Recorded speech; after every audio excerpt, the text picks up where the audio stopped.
Hi, my name is Sallie Calhoun, and I'm the founder of the No Regrets Initiative. It's called the No Regrets Initiative because sequestering carbon in soil, taking it out of the atmosphere and putting it in the soil, is called a no regrets negative emissions technology. Negative emissions technology is something where you take excess carbon and put it somewhere where it can't exacerbate climate change, in this case, in the ground. And it's called a no regrets technology because even if there were no climate change, restoring healthy agricultural soils would be the most important work of the 21st century.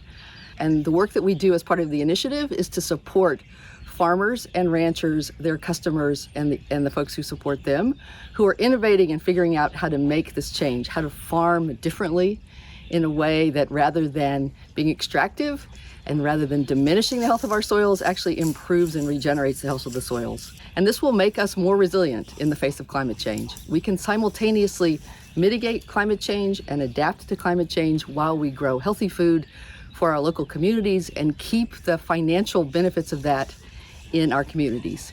If we can figure out how to make our soils healthy, that's real wealth. And we can build that, and that can accrue to the land stewards who actually accomplish that.